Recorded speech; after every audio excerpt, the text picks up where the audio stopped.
Hi friends, நம்ம ஈரட் மூவிஸில் Hollywood படமான quiet place டே 1 review பண்ண போகிறோம். இந்த குவைட் பிளேஸ் யூனிவர்ஸ்ல இருந்து வெளிவந்த முதல் 2 படத்தில் ஏற்கனவே இந்த ஏலியன்ஸ்னால எப்படி இந்த உலகம் சைலண்டாக போனதை பார்த்துருக்கீங்க. இந்த படத்தில் அந்த கொடூரமான குருட்டு ஏலியன்ஸுங்க பூமி அட்டாக் பண்ண அந்த முதல் நாளுக்கு அழைச்சிட்டு போகிறாங்க. அதுவும் ஒரே கூச்சலும் குழப்பமாக இருக்க நியூயார்க் நகரத்துக்கு. இந்த மாதிரியான செட்டிங்கோட ஹாலிவுட்டோட டெக்னிக்கல் பிரில்லியன்ஸும் சேர படம் நிஜமாவே இம்ப்ரெஸ் பண்ணுது. இந்த ஆரிஜின் ஸ்டோரி எப்படி இந்த குருட்டு ஏலியன்ஸ் அதோட விக்டிம்ஸை சத்தம் மூலியமா குறி வைக்கிறதுன்றதையும் ரொம்ப குறைச்சலான டைலாக்ஸோட இந்த பதட்டமான த்ரில்லர் ஒரு 2 பேரும் ஒரு பூனையும் இந்த பயங்கரத்துல எப்படி சர்வே ஆகுறாங்கன்றத கொஞ்சம் டச்சிங்கா கொடுத்திருக்காங்க. இப்போ இதோட கதையை சுருக்கமா பார்ப்போம். தீராத நோயினால தன் கடைசி நாட்கள் இருக்கவங்களோட தேவைகளை கவனிச்சுக்கிற ரூபன் அவன் கவனிப்புல இருக்கிற சாம கொஞ்சம் ரிலாக்ஸ்ட் ஆகிறதுக்காக அவளை ஊர் சுத்தி பார்க்குற குரூப்போட அனுப்பி வைக்கிறான். அது பலருக்கு கடைசியா அவங்க அனுபவிக்கிற ஒரு நார்மல் டே. அந்த சமயத்துல திடீர்னு வர விண்கல் தாக்குதலால நகரமே அலோகலப்படுது. இந்த அதிர்ச்சியில இருந்து வெளிவரத்துக்குள்ள ரத்த வெறி பிடிச்ச குருட்டு ஏலியன்ஸ்னால மக்கள் கொல்லப்படுறாங்க. ஆரம்ப தாக்குதலுக்கு அப்புறமா உயிரோட இருக்கவங்க உயிர் பிழைக்கிறதுக்காக வழியை கண்டுபிடிச்சு அந்த இடத்தை நோக்கி போகும்போது சாம் மட்டும் தனக்கு என்ன தேவைன்னு தெரிஞ்சுக்கிட்டு அதை நோக்கி போறா. அது என்னன்னு பார்த்தா அது அவளோட கடைசி ஆசையில ஒண்ணா இருக்கிற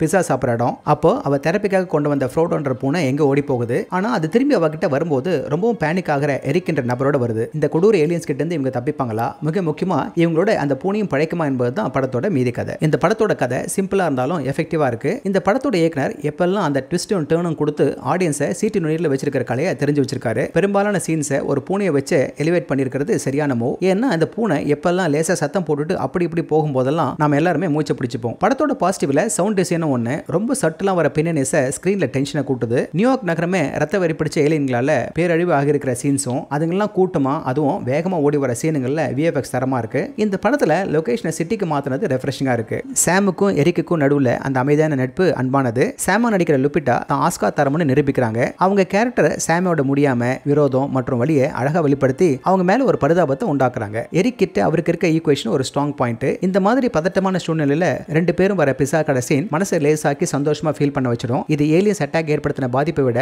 இந்த மாதிரியான குவைட் மூமெண்ட்ஸ் தான் உங்க மனசுல நிற்கும். இது ஒரு வழக்கமான ஹாரர் படம் தான், கதையே இல்லைன்னு சிலர் நினைக்கலாம். எனக்கு இதுல பசங்க தங்களோட சத்தம் அதுங்களுக்கு கேட்க கூடாதுன்னு ஃபவுண்டன் பக்கத்துல மறைஞ்சிருக்க தரணும். எரிக் தண்ணி புகுந்த சப்வேல இருந்து வெளியே வர்றது, சத்தம் போறதுக்கு முன்னே வாயை சரியான நேரத்துல மூடப்படுறது, லீட் ஆர்டிஸ்டோட அற்புதமான கண்கள், அந்த அழகான பூனைங்கன்னு நிறைய விஷயங்க ஒரு நல்ல தியேட்டர்ல போய் பார்த்து ரசிக்கும்படியா அமைஞ்சிருக்கு இந்த படம். ஓகே ஃப்ரெண்ட்ஸ், இதே போல இன்னொரு சுவாரஸ்யமான பட விமர்சனத்தோட சந்திக்கிறேன். இந்த விமர்சனம் உங்களுக்கு பிடிச்சிருந்துச்சுன்னா உடனடியாக லைக் பண்ணுங்க, ஷேர் பண்ணுங்க. நன்றி.